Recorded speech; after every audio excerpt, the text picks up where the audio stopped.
Hello, YouTube. How's it going? I can't seem to get started right this morning on a video. Um,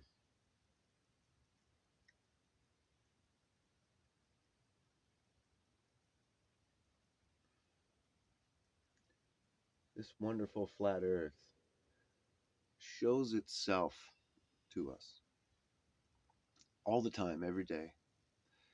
And people live in denial of it because of brainwashing in school. We're told that it's a ball, and because you're limited vision at a certain height, you think, oh well, can't be a flat. I'd be able to see to the other side of Canada or whatever.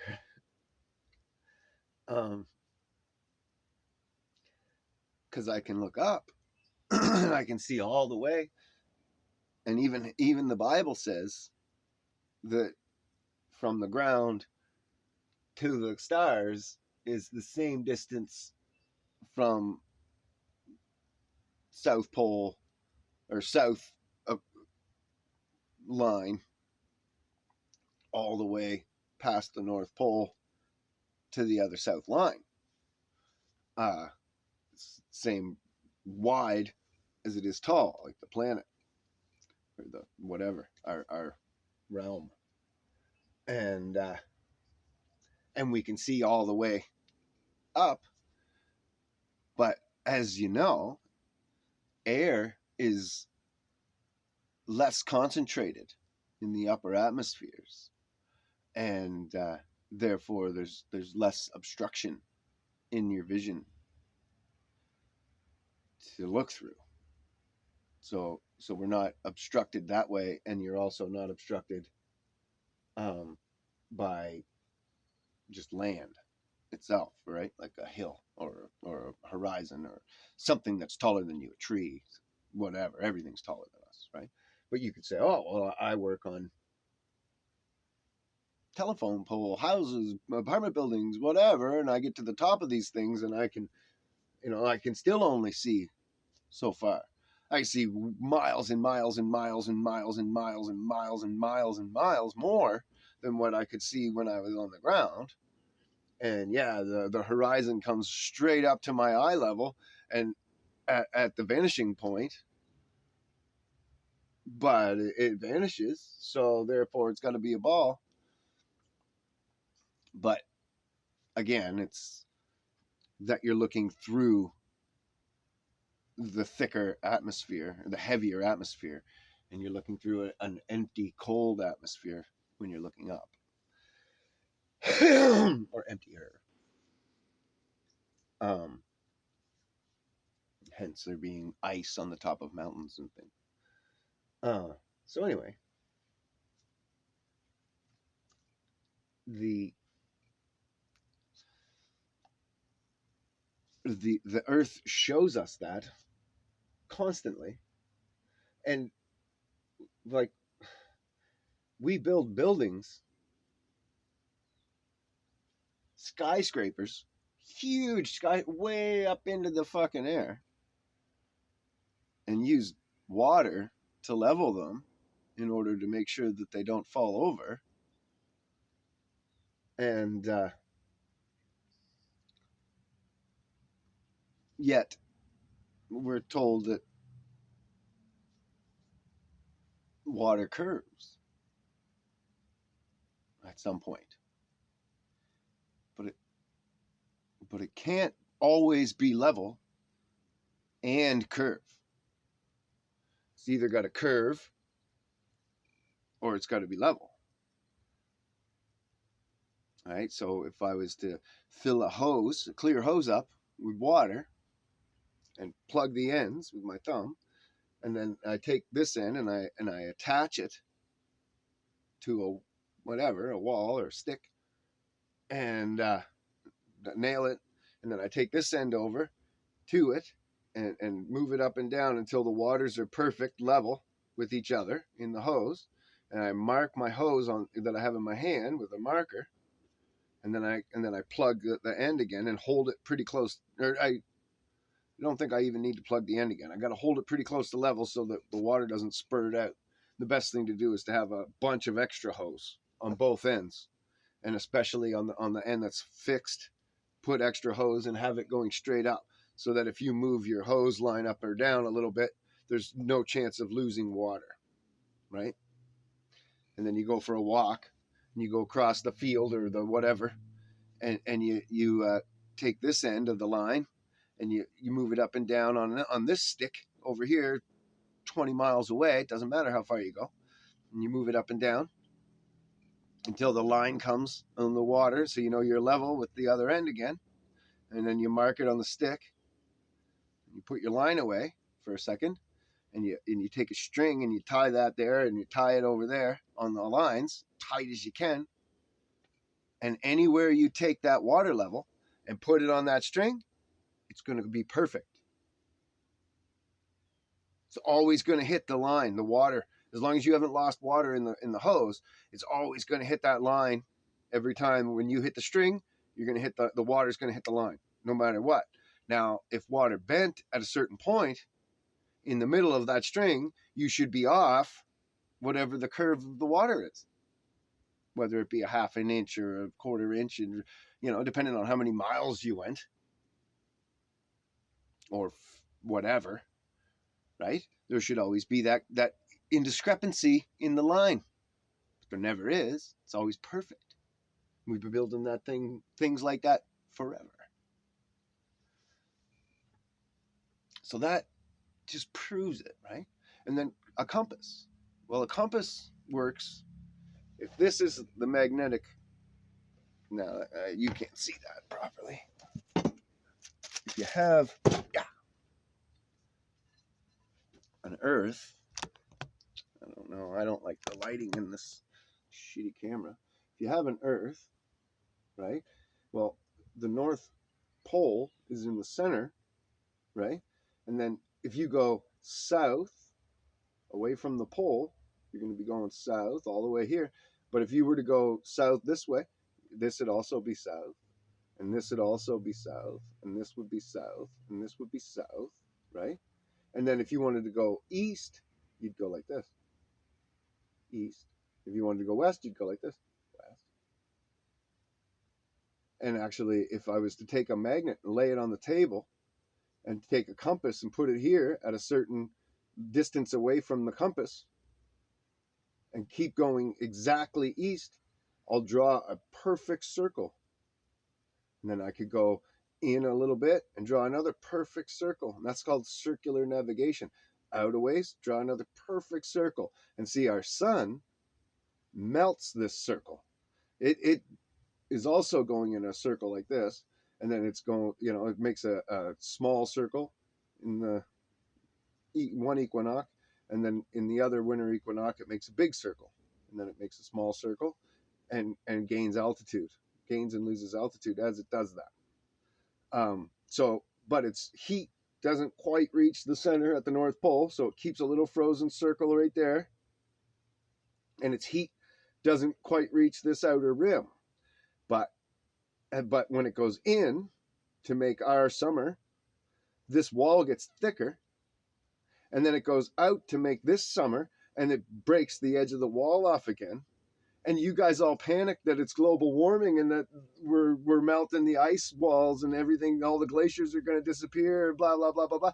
Well, it's just the yearly change. The sun gets away from that huge ice wall, and it snows and snows and snows and snows, and that wall builds up and builds up and builds up, and then the sun gets closer to it, and it heats and heats and heats and heats and heats and heats, and then eventually those chunks just fall off, but they always rebuild, and there's always new height on the snow every year. It's always deeper and deeper. That doesn't ever shrinks. That's always getting deeper and deeper. That ice wall is always getting thicker, and we're going to get further and further and further and further away from it.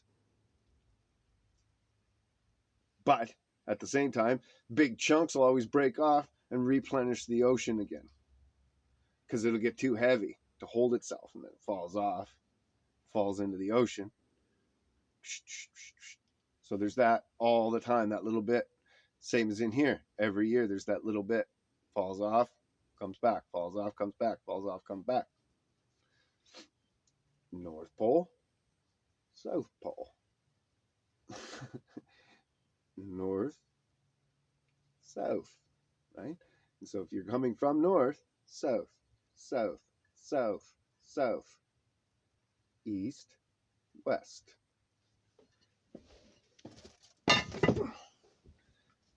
That's circular navigation. That's how it works. It's the only way it works with a compass.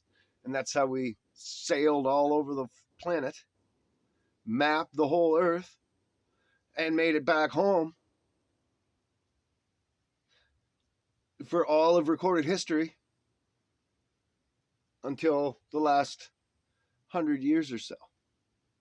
Couple hundred years now. The globe theory came out 500 years ago, and everybody laughed at it for 200 years or so, 300 years, whatever it was. And then it started to get some ground as people lost knowledge, and there was less sailors actually sailing by knowledge. We had GPSs and all these other things, so you could kind of lie to the guys that are sailing the boats. They're not going by the stars and their compasses and shit anymore and the maps. So you can fool them.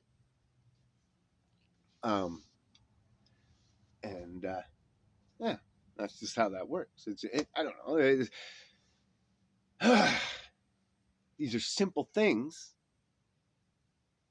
that only work one way. They don't work on a ball. See, the compass thing on a ball, first at the equator, your compass would just spin trying to point at both poles. And then as you got past the equator towards the South Pole, your compass should turn around, point south, turn around, point north. But it doesn't do that. That's not how it all works. It's all on a flat plane, and the compass works like I was just showing you. Same with triangles. In order to triangulate and map the earth and the way that the boys did that shit with the sectants and stuff, it has to be flat. And to use a sectant and like get your location off the water from the sun and all that shit, you can't do it on land. Well, you can if you're at the shoreline, but then you have to extra math in order to take away that shoreline and get back down to the water level, and then it works from water level anywhere, right? And you can if you're smart enough, you can know exactly where you're positioned on the earth. But it only works on flat water. It doesn't work on a curved ball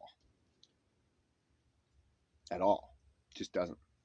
And then the math of the triangles. Well, the triangles, if they're on a curve, you have to add extra math to compensate for the curve of the base of the triangle in order to take the triangulate with a curved triangle. And it's totally different mathematical equation than a flat triangle. But we mapped the whole earth and sailed all around it successfully for years and years and years and years and years and years. And if you were to go and talk to one of those guys and bring their brain back, they would laugh at you. They would be frustrated with you and think, how can you be this stupid? You're really my ancestry and you're this dumb? And they would be ashamed. Right? And then we would explain to them, well, it happened when we were little kids, and show them the moon landing videos and all this other stuff and the propaganda, and say, look, they perpetrated this onto a generation. And then once you had the one generation and you taught the generation of kids, well, then there was no stopping it, right? Like it was just, once the knowledge is gone, it's gone, right? It was only through God that it could possibly come back. And thankfully it has. It's just not as aggressive or as quickly as one might hope. So then there's outer space, which is ridiculous. If you've ever watched the movie Spaceballs, they had to have the plastic domes around the planets to hold the oxygen and shit in. Needed to be there in order to, and then when they were, that's what they were stealing. They were stealing air from one planet to take it back to the bad guy planet, and so they vacuumed all the air out of the planet. Well, they had to open the dome, and when ships were leaving and coming and going, they had to get access and open the planet, and then you flew out and closed it back up again in order to hold the atmosphere within the planet. Like, you have to have a container within a vacuum. And even in like the 70s, the SATs were smarter and shit, right? So people just as a group had better common knowledge than our generations. They were just a bit more educated. Because in like the 50s, the education system was really good. It was kick-ass. It was all like, if you go read textbooks from that back then, they were as much Bible as the Bible itself. Like, it was all that stuff, you know. And it was all like God did this and that days, and it really cool the way they did it. But then in 1963 or so, they changed that over, and that's when we lost our minds. So that's when the curve of education started to have to go down, and knowledge had to go down quickly, and they had to take away a bunch of extra knowledge because people understood the principles of a vacuum. Everybody understood the principles of a vacuum and buoyancy and shit like this, right? So they had some comprehension of that in their brain, and so you couldn't logically tell them that there's nothing holding our atmosphere, right? So in the movie Spaceballs and shit, satire movie, but they had to show that this is how ridiculous that you guys are believing this shit. Like, everything would be sucked away, poof, be gone. Space is a huge vacuum. The principles of a vacuum are undeniable, right? Google it, YouTube it, rather. Look up some videos of vacuum experimentation, and watch these people, watch the different things that react, how different things react. Pop cans or flies. That was a really cool one.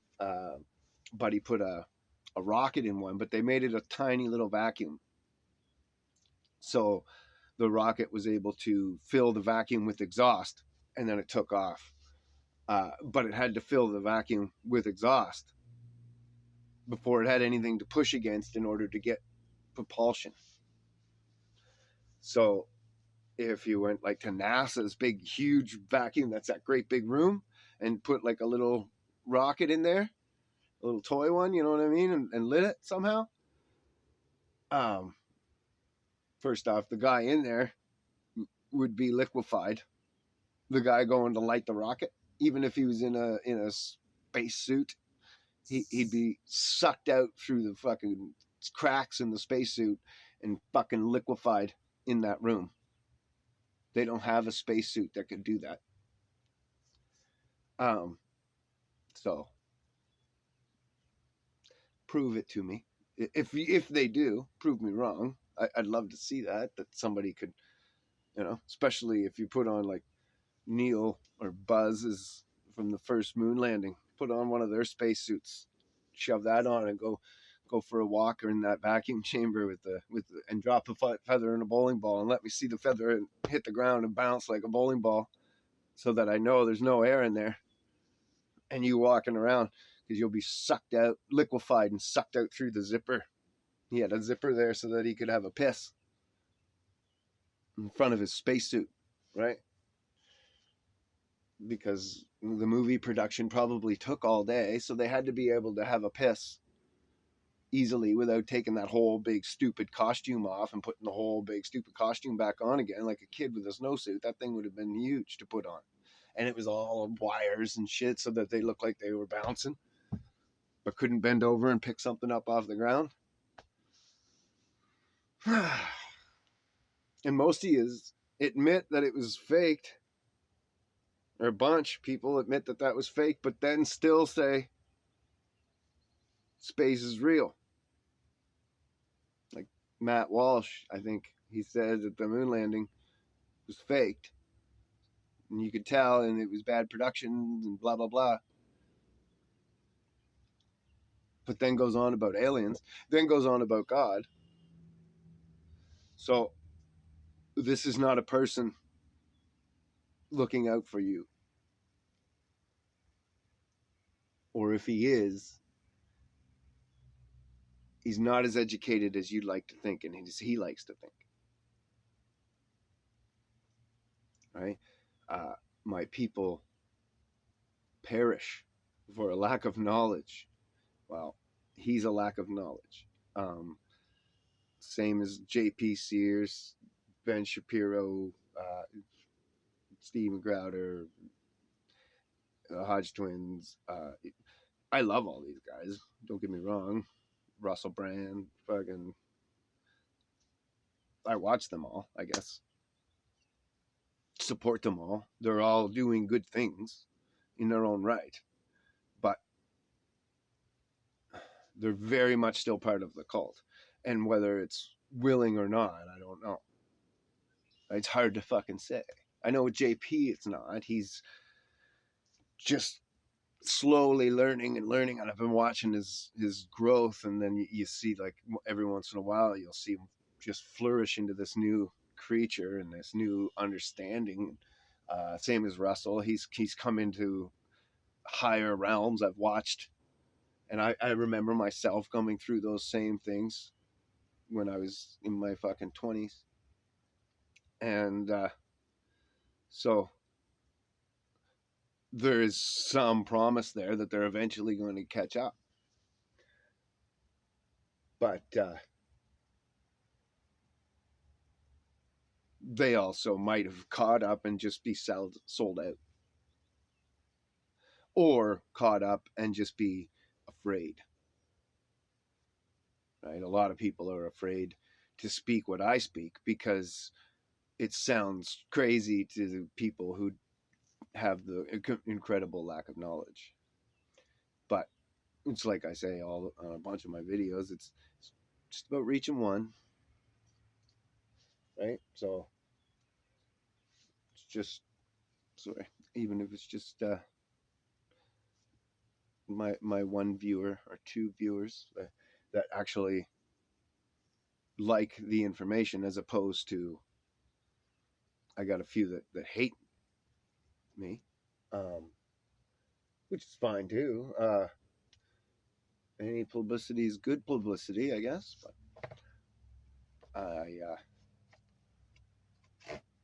when you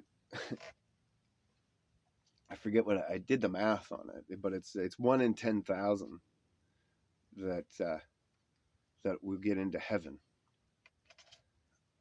And so I forget what it was that's on this planet of the 8 billion. I forget how the math worked out, but it's not a lot of people.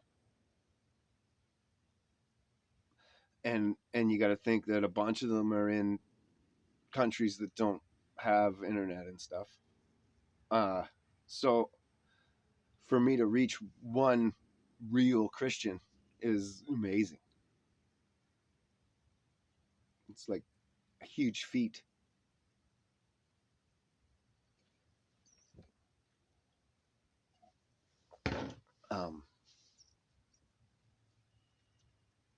The odds are just phenomenally stacked against you. There's so many Christians that aren't Christian who think they are. But then they're like, oh, like Matt Walsh, Bible this and Bible that and God this and Christ that, aliens this and evolution that, millions of years and billions. Which is it? And the Jews are back in Israel, but none of the prophecies are fulfilled. But do you believe the Bible or not? Or do you believe man? Because it seems like you're on the fence. That's what it, and God hates people on the fence. You know, he tells us not to hate, but he hates things. And person on the fence, that's someone he hates. Someone who corrupts the minds of children, that's someone he hates, right? So there are ways to get into bad positions with God, and being on the fence is one of them. So shit or get off the pot is basically what Gerald from Steven Crowder, right? He's another one that they do all this stuff about Gerald knows things or and his Christianity and he's this and he's that, but does he? No. He denies the Bible over and over again, just like the rest of them.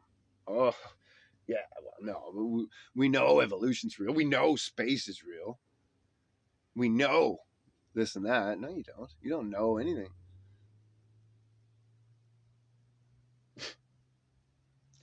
You were told that. You know you were taught that as a child. You know that you're expected to believe that. Just like you're expected to believe a lot of things about doctors and COVIDs and science and Fauci's and fucking all this other shit. Do you think that just started? All this corruption that's in our politics? Like do you think that just started since you noticed it? Or do you think that because of internet, you're able to notice it? Because of the bigger movement of people like me who've been noticing it for a long time, finally getting heard a little bit here and there, that now you're starting to see, right? But us older generation than you guys, we've been looking at it for a long time. We already knew about it. We're way ahead of you guys.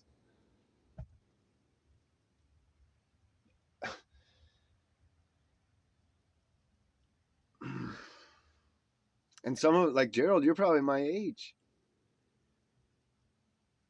Steven isn't. But Gerald, I think you are. Maybe. I don't know. Close. Certainly should be higher educated than me and a better Christian than me. Right? Like, fuck, I was raised by hippies to be an atheist and believe in this fucking school system and all this world and all this shit. You were raised in the fucking Bible. I wish. Fuck. When you think about like Jacob, when him and his brother got into a big fight, his parents sent him to go live in the house of Shem, Noah's son, and he lived there for fucking 20 years and studied the Torah. That's a guy who knew the Bible. I can't imagine how blessed his life was after that. Well, you've seen it, how blessed his life was after that. There were some more trials and things that he had to go through with this and that, and storms that he had to walk through with his father-in-law and whatever, and the brides. But in the end, the blessings that he received and the life that he got for walking through those storms,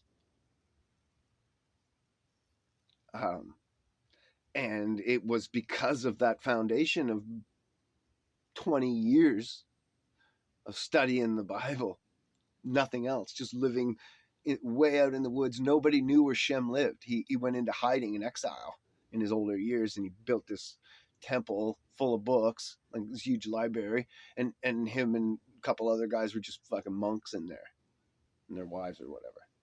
And a few blessed people got to actually go and study under Shem. Now I don't know about his other brothers, but I do know about Shem. So that's the kind of I hold you to that standard, Gerald. I hold you to a standard that you had a foundation of your whole life being Bible of some sort. So at this point, you should know like way more than I do. And you should be way more devout than I am. And you should say that every man is a liar before God, that every man is wrong before the Bible is wrong. But you don't. You concede to man over and over and over again. And then try to teach the youth. Well, we just talked about people on the fence, and we just talked about the other thing God hates, corrupting the youth. So you're fucking right on thin ice.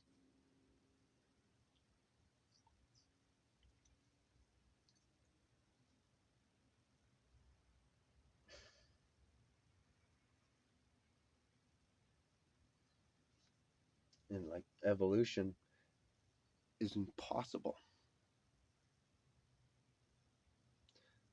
on almost every level except for adaptation, which is the sixth definition for evolution. It's like stellar evolution, cosmic evolution, microevolution, macroevolution, all these different things where like the stars have to evolve, the table of elements have to evolve, the DNA has to evolve, not just structures and things, like not just the planet itself. Everything has to evolve from nothing.